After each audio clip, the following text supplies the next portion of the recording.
struggling a little bit with what I'm doing weekly. Got unicorn Crocs. I just went and picked up skincare from my friend who's over in Europe.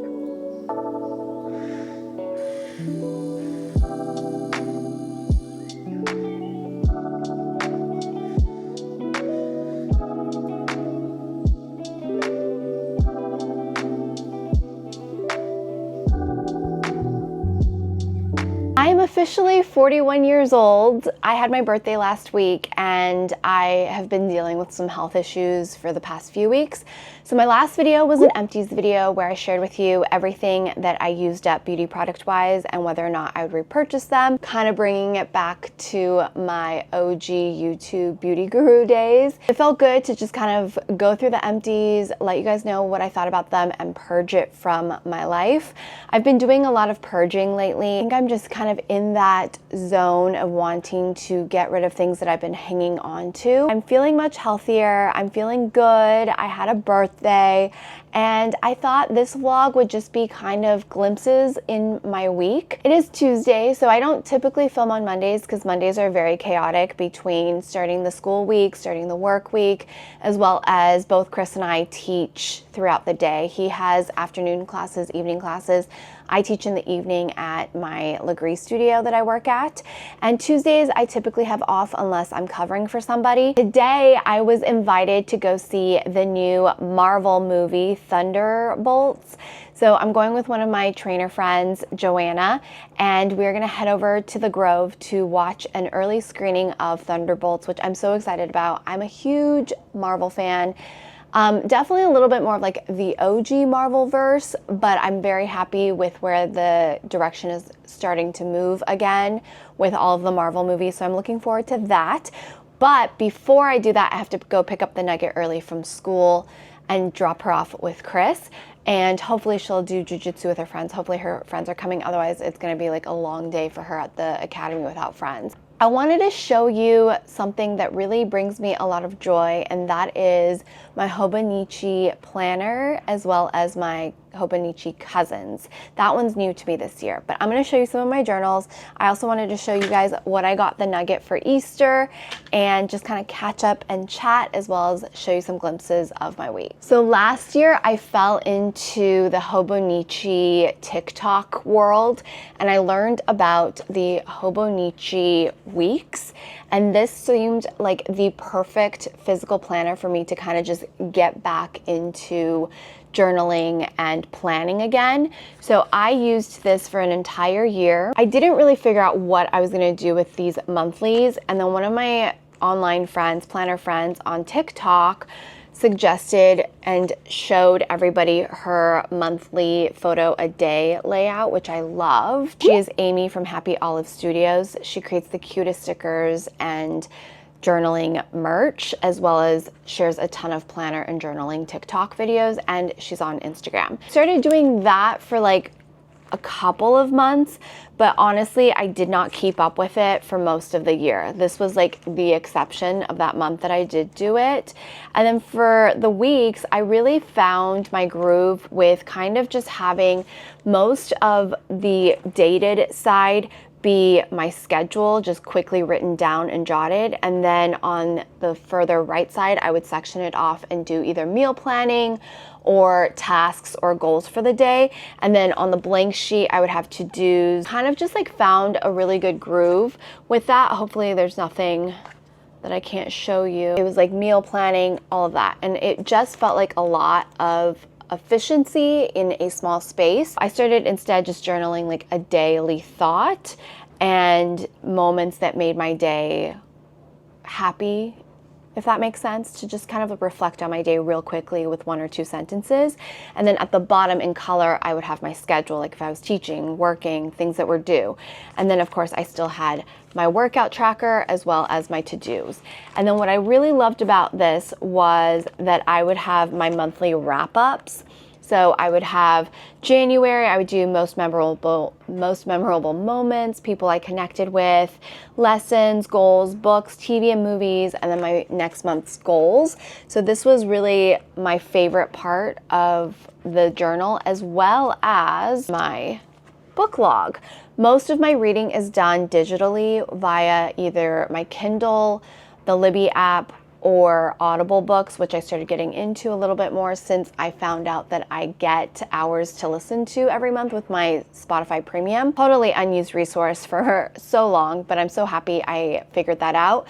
So I like to physically see what I've read, even though I do also log on Goodreads. This is just me reflecting on all of the books I read throughout the year. Getting to physically see all of the titles in one place also brings me joy and a sense of accomplishment. So I really loved that, and I continued that in my 2025 as well. So moving in to my 2025, I'm struggling a little bit with what I'm doing weekly because I feel like it's becoming repetitive with my cousins. So if you have suggestions after watching this video of how I can be more efficient and different between the two and not feel repetitive, because I'm now at a point where I'm not keeping up with both journals, please let me know in the comments. Let me know.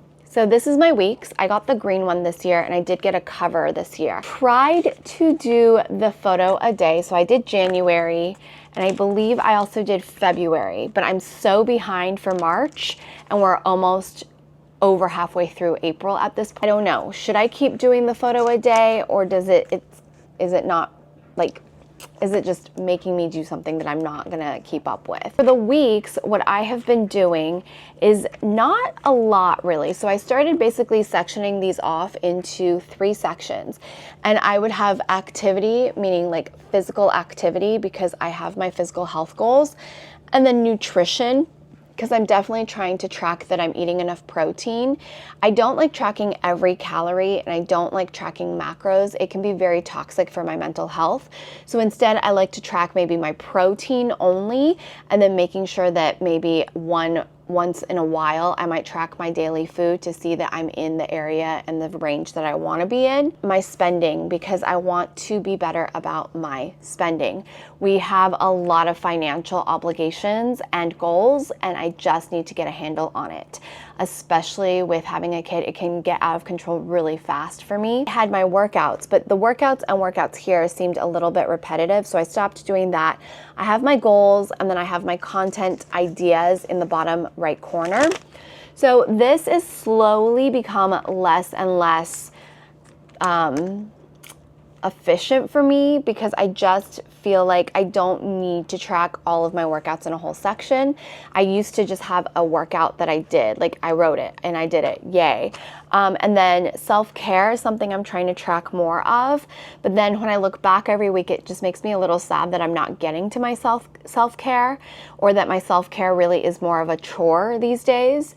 And then for notes, I've just been tracking my Oura Ring stats on the notes section of the notes part of my book. So I don't know, I might go back to using this as more like my daily planner or my daily thoughts, because I do feel like I'm wasting these weeks in terms of space. Now, something I do still love is my monthly wrap-ups, and I have kept up with January and February, but March I am still needing to do, and like I said, we're well into April at this point, so I'm a little behind, but I did get like overwhelmed, and there was a lot going on the last month, so maybe that's why I'm behind. We'll see.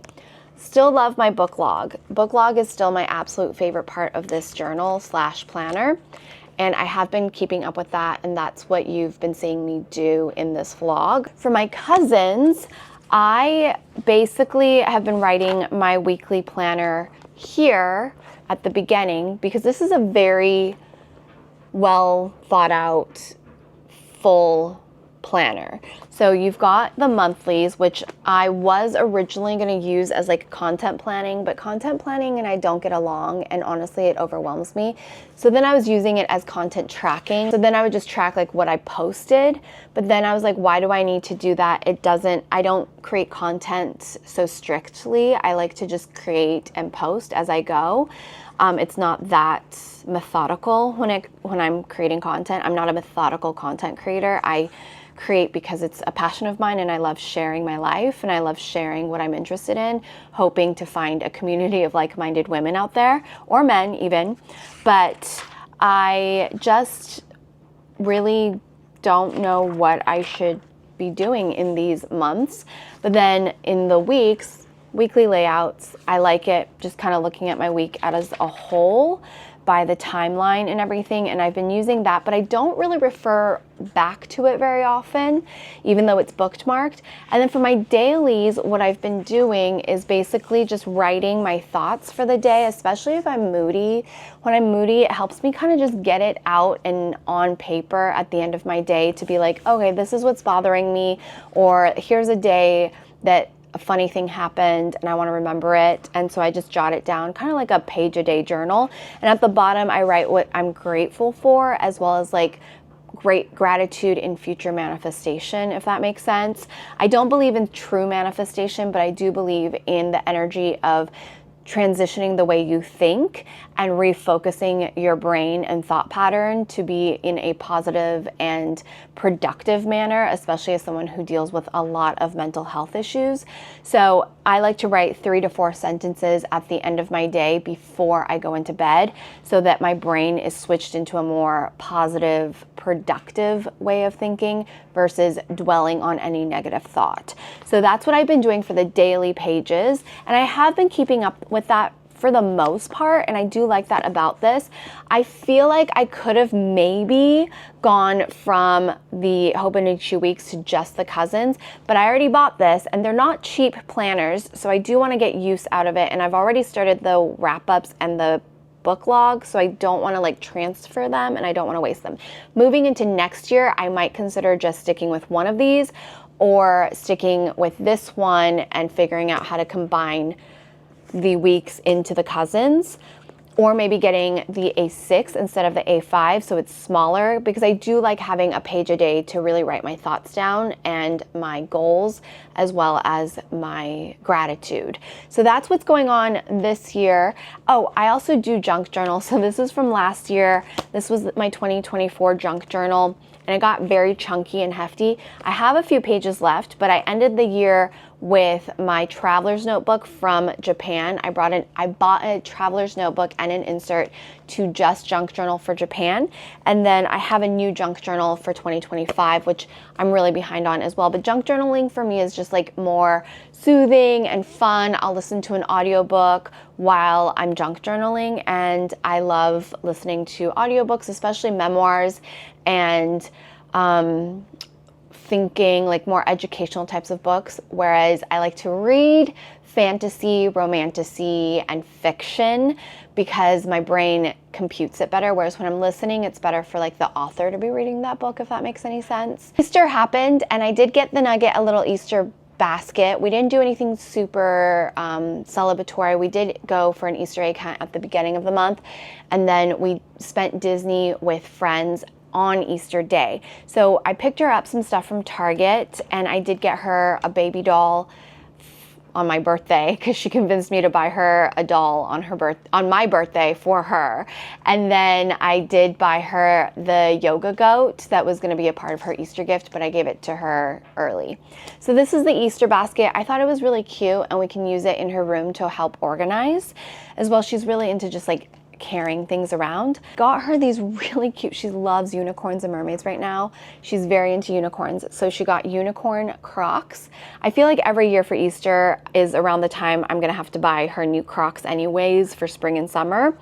And so I just bought her these as, if I'm gonna buy Crocs anyways, might as well make them a present, right? They've got glitter on the back. How cute is that? And the little sparkly horns with the ears.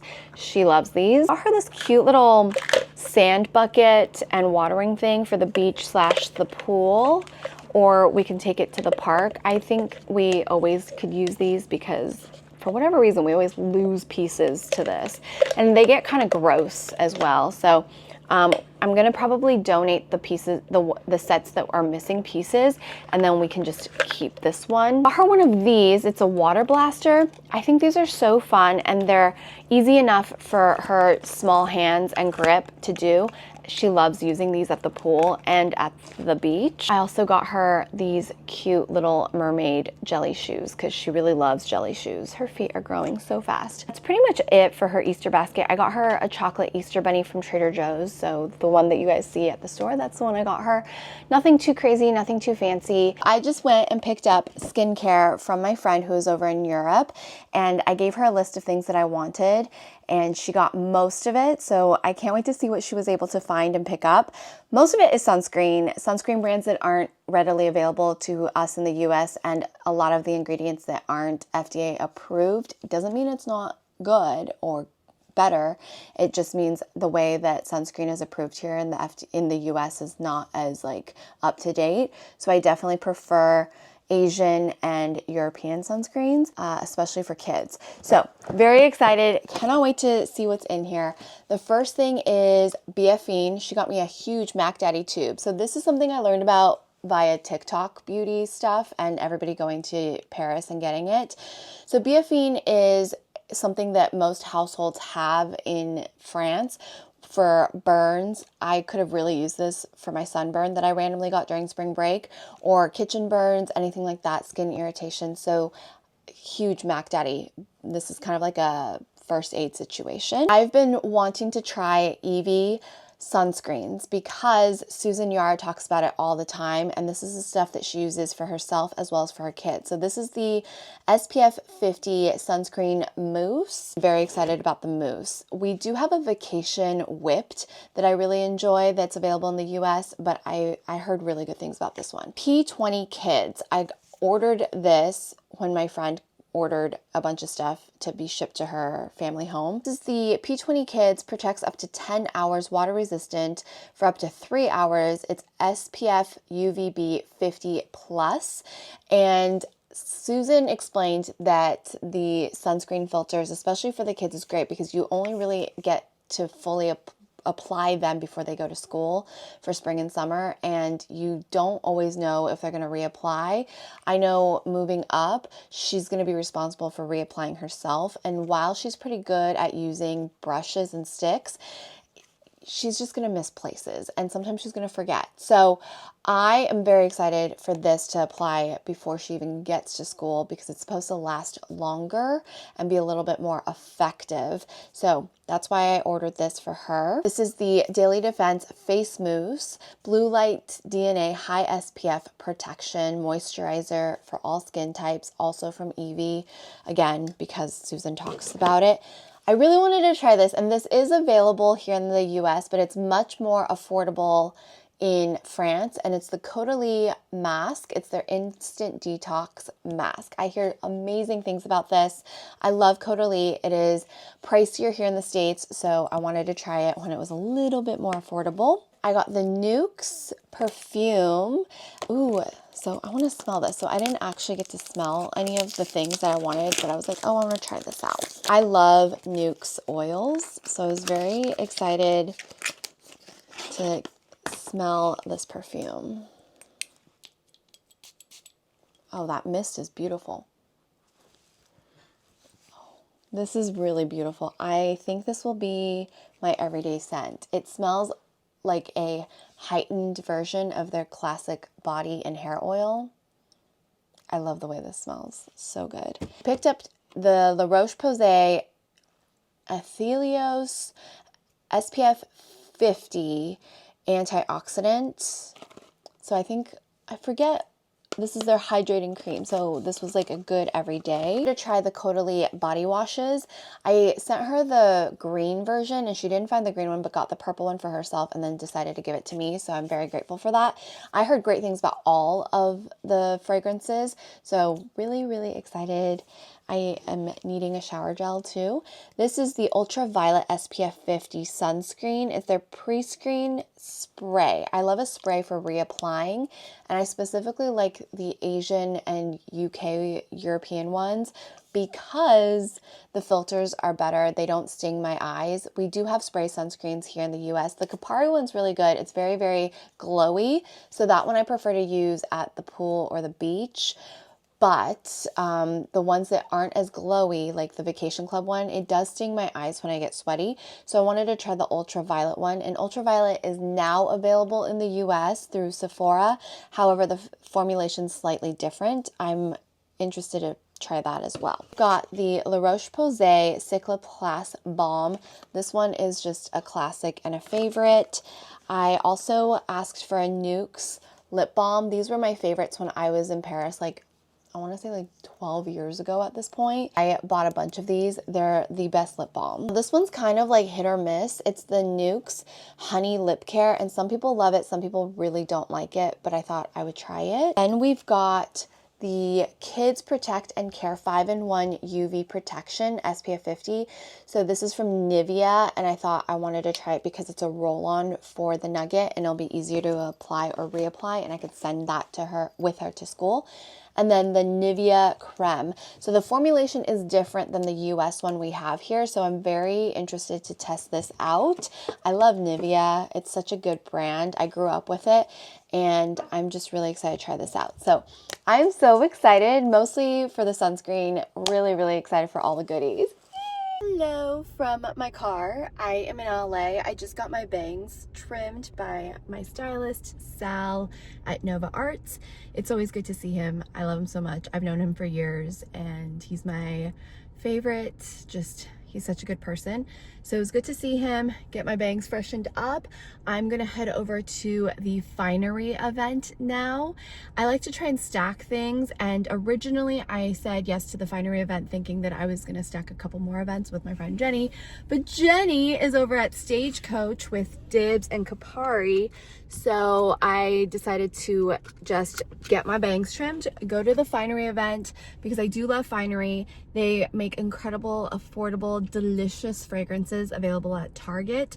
You guys know I love their vanilla one, and I swear by that one all winter, or as a layering for a warmth. And I've never been to one of their events, so I would love to meet the team. And yeah, so I got my snacks, I got my purse, I got my audiobooks. We're gonna head over to the next event.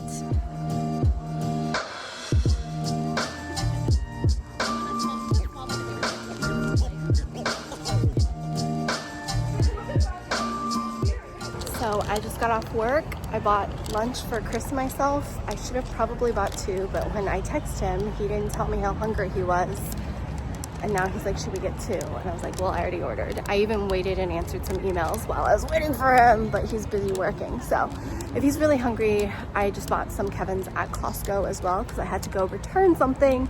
And I might as well have picked up eggs, Coke Zeros, and some Kevin's for the weekend because it's gonna be busy.